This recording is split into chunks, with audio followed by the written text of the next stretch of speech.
Welcome back to our misogyny. I'm your host, Hannah Blue. You're listening to episode 81, Playing the Hate Game. Well, listeners, as promised, I am back. And first off the bat, I want to say a hello and welcome to the 59th foreign country to join our misogyny podcast, the Philippines. Hello and welcome. Thank you for tuning in, you guys. Now today, we're going to talk about some things, ugly things that we shouldn't be talking about in 2025, but here we are. A white woman went viral for calling a black boy diagnosed with autism the N-word.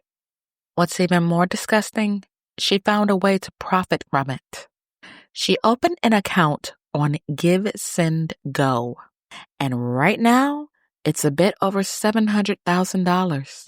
Am I shocked? No. When we go back to the election, and I'm going to put this out here, I absolutely believe Donald Trump cheated. That is my opinion, and I'm sticking to it. Because he's referenced several times about Elon being good with voting machines and rigged elections. If there was no funny business involved, then why bring it up? But here's what's imperative. Racist people voted for a convicted felon. He was convicted of 34 counts. Look it up. And he also lost a case against E. Jean Carroll for allegedly raping her in New York. He had to pay her over $80 million. This was a man who incited an insurrection on January 6th. People stormed the Capitol. Police officers were hurt. They smeared feces on the wall. Several police officers after that incident committed suicide. And what did Donald Trump do? He pardoned every last insurrectionist. That's right. He let them go. If this were any other country, that never would have happened. You don't attack your government without consequences. But that's where we are. People following his lead and acting recklessly without facing consequences. I'm going to get into that story in a minute, but there is one stop we're going to make before we talk about that. So get your tickets ready and let's fly to our first stop, Iran. Fatima Sultani was 18 years old, and she was working at a women's beauty salon in secret because she was afraid of how her father would react. Fatima wanted what most 18-year-olds want: independence and freedom, a chance to live life on her own terms without brutality or violence. Well, that enraged her father, a man with a documented history of violence against Fatima and her mother. As anyone would, Fatima got fed up and she moved out. And things were going well for Fatima until her father found out where she was working. He called the booking number listed on her Instagram page. And at around 9 a.m. on Friday, when Fatima noticed he was waiting outside, she called her mother to ask for advice. And of course she was upset. Who wouldn't be? The father entered the salon with a knife, grabbed his daughter, and stabbed her multiple times. Now this was done in front of employees and customers. He tried to behead her, but when they screamed, he ran like the coward he was. Then he called his wife saying, "I've left you with this grief." What an animal. Yes, he was arrested, but it's too late for Fatima. These are the kinds of stories that are right up our alley because we believe in advocating for the rights of women. Fatima had the right to move out. She had the right to set a boundary. She had the right to live life on her own terms. And he had no right to take it from her. But that's what he did. Now, we've talked about femicide many, many times on this podcast.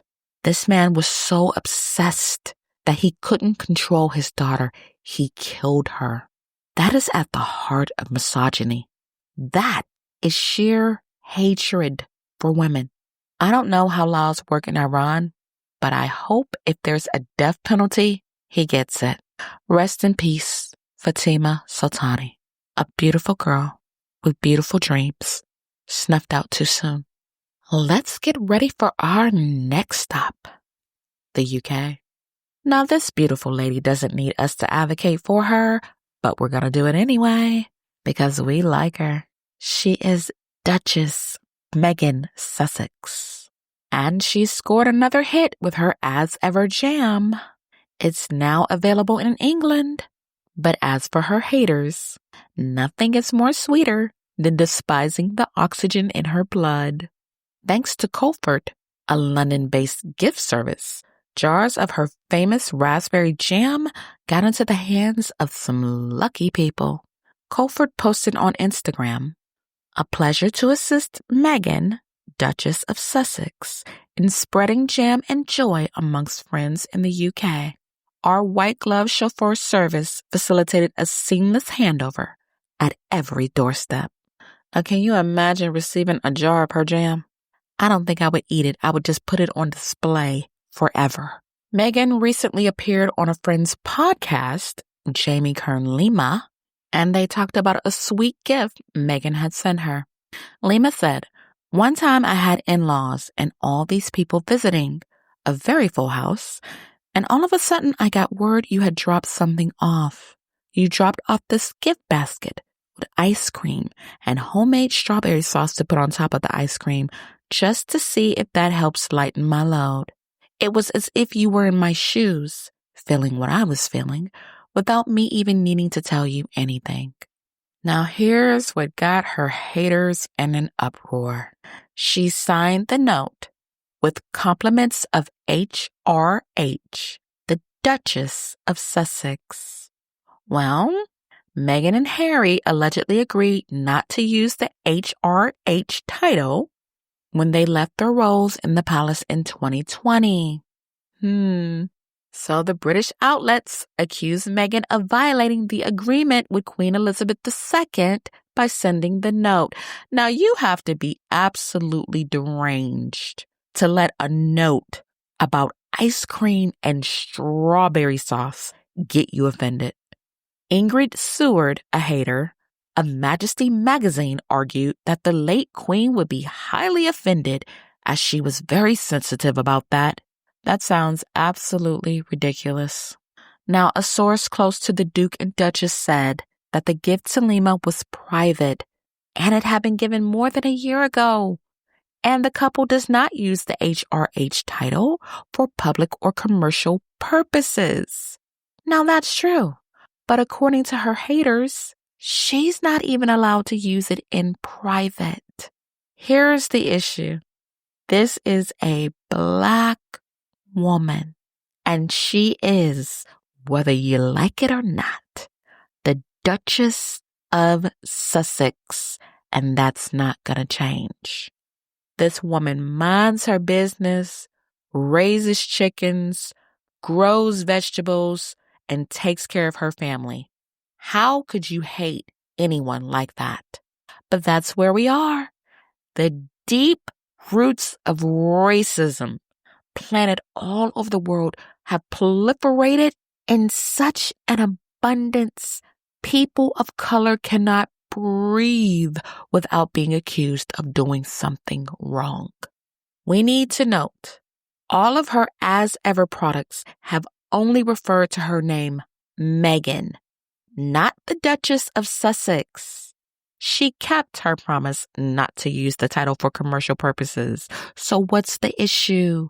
The issue is people thought when Harry and Meghan left England, they would fade off into obscurity and no one will want to hear anything about them ever again. And that's not what happened.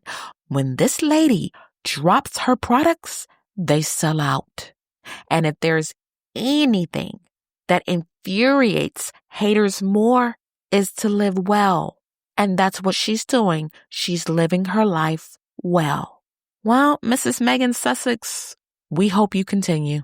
Continue to prosper, continue to live well, and please continue with your fabulous As Ever products. You have fans all around the world who are willing to support you. And that's just that. Now let's get ready for our last stop. My country, the firestorm that it is, the United States. Let's talk about the N-word. I'm going to try very hard not to cuss. This story has been a hot topic on social media, and it's not stopping anytime soon. Shiloh Hendricks is a woman who got caught on video hurling a racist slur at a young child, 5 years old, who was diagnosed with autism. Well, what did Shiloh decide to do? She went to Give, Send, Go and set a financial goal of $50,000.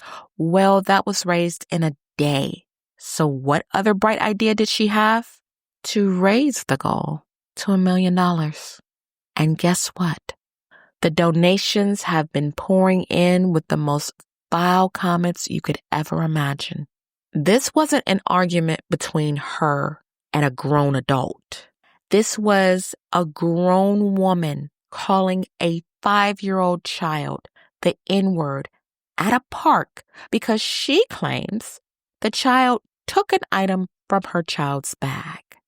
Then she got on social media with her white woman tears, trying to act as if she was the victim, saying her family has been attacked and they may need to relocate. Anyone with a heart and morals would be appalled that this woman has managed to raise hundreds of thousands of dollars for being disgustingly racist. This happened in Rochester, Minnesota on Monday, April 28th. And the man who recorded the video is Sharmaik Omar. Well, he knew the little boy and he knew that the child was on the spectrum. So when he heard her call him the N-word, he confronted her and got her on video. And she didn't back down. She told him to mind his own effing business and that the child took her son's stuff. And then she proceeded to use the N-word multiple times. Omar asked her if she thought it was appropriate to call a little child the N-word. And she said, if that's what he's going to act like. And that's not the worst part. Let me tell you what she wrote on the Give, Send, Go account. The account is now at $753,706. And here's what the bigot posted. My name is Shiloh, and I have been put into a very dire situation. I recently had a kid steal from my 18-month-old son's diaper bag at a park. I called the kid out for what he was. I'm going to read that sentence to you again. I called the kid out for what he was. Disgusting. Another man, who we recently found out has a history with law enforcement, which is a lie, and I'll get to that in a minute, proceeded to record me and follow me to my car. He then posted these videos online, which has caused my family and myself great turmoil. My social security number has been leaked. My address and phone number have been given out freely. My family members are being attacked. My eldest child may not be going back to school. Even where I exercise has been exposed. I'm asking for your help to assist in protecting my family. I fear that we must relocate. I have 2 small children who do not deserve this. Can you believe that? She's talking about what her children don't deserve, yet she called a Black child diagnosed with autism the N-word. The arrogance. We have been threatened to the extreme by people online. Anything will help. We cannot and will not live in fear. Thank you. This woman isn't a victim. She's a disgusting, racist bigot who's being supported by more disgusting, racist bigots. Let me read some of the comments to you. And as cowards go, of course, most of the donations are anonymous. Now, Give, Send, Go let the comments go on for a while, but then they shut them off. Gee, I wonder why. Here's one. We must secure the existence of our people and a future for white children. One said, Jews are the reason we are in this mess. And another, Jews have been flooding our countries with their bioweapons for centuries. And another, Jews are using diverse immigrants to dilute the white population. Some of the people who donated called for the killing or deportation of non-whites and Jews. Nate Higgers was posted 130 times. White Lives Matter was posted 24. And TND, which is Total N-Word Death, was posted 19 times. Many of the donations were for $1,488, and that is significant. According to the Anti-Defamation League, 1488 is a code that white supremacists use. 14 is short for a 14-word slogan about the future for white children, and 88 stands for Hell Hitler. A donor posted the name Fenty Floyd, which is a reference to George Floyd. He was not on fentanyl.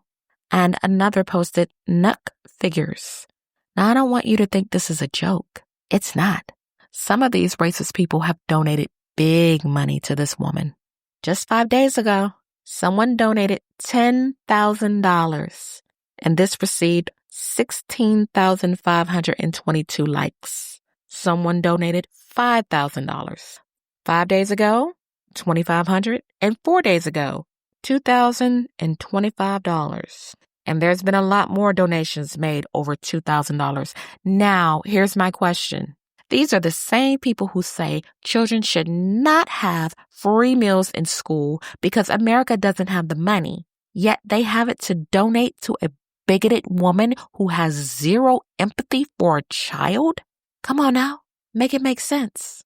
And as for Shermack Omar, the man who did the right thing and stood up for the baby, he's been doxxed.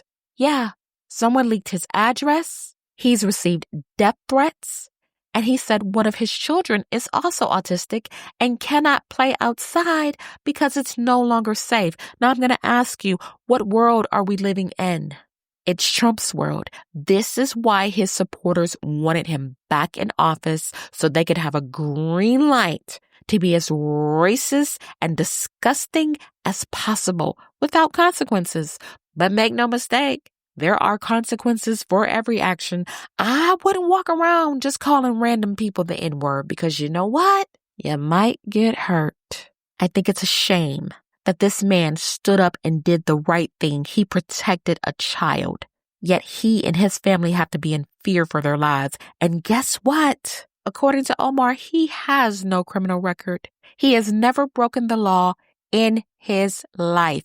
Not only did Shiloh Hendricks weaponize this opportunity to profit from racism, she used it to denigrate an innocent man who has no criminal record. That is beyond disgusting. And some folks are cheering her on. Let's talk about Piers Morgan.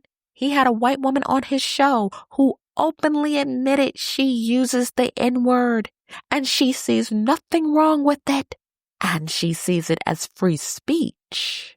I was surprised that Piers Morgan was absolutely disgusted by her because he is absolutely disgusting to me. That's my opinion and I'm sticking to it. But yeah, he read her for filth. He was not on her side for using the N-word. No one should want to use it. But you know what? There are some people who are so obsessed about using this word. It's about power. It's about control. It's about a boundary that has been set that some people feel they don't have to abide to. A few years ago, I had someone contact me, a white person, I'm not going to say the name, and ask me, why was it okay for Black people to use the N-word but not white people? And stated that their daughter's friends used it all the time, so why couldn't their daughter? I said, my question is, why are some white people obsessed with using the N-word? That's the real question. Why do you want to say it? What is it about rolling it off your tongue in public that excites you? It's sickening. Well, there's a light at the end of this tunnel. The Rochester branch of the NAACP also opened a fundraiser. And I'm telling you, I posted it on my Threads account as if my life depended on it. And guess what? We raised over $341,000 for this child because it's not right. The actual total, $341,504 was raised for this baby. And I was happy to do it. And let me share something else. Shermack Omar also has a GoFundMe. and he's almost at his goal. I donated to it, and I'm asking you to do the same, because it's not right when good people do good things and they are spit upon. But bigots can raise hundreds of thousands of dollars for being disgustingly racist. And with that, I'm out of time. If you learned anything in today's episode, feel free to follow me. By now you know where. Podbean, Apple Podcast, Spotify, Samsung, iHeartRadio, YouTube Music, Amazon Music, and more. It's the weekend, people. May 10th to be exact. And guess what? The ebook version of Michael Darius 1 is live. That's right. I released it just in time for Mother's Day. So go out and get your copy when you're ready. And we're wishing the happiest Mother's Day to all the non-racist mothers in America. We have a duty not only to protect our children, but all children from racism. So if that's you, keep doing what you're doing. You are appreciated. And a special thank you to everyone who has purchased my books, the Paterius and Codarius series. A couple days ago, somebody bought my entire collection, all 5 books. I was floored. Thank you so much for your support. It does not go unnoticed. Please keep leaving reviews and stay tuned, because I have a brand new series coming called Genius. Be easy. Have a good weekend. Take care of yourselves. And as always, God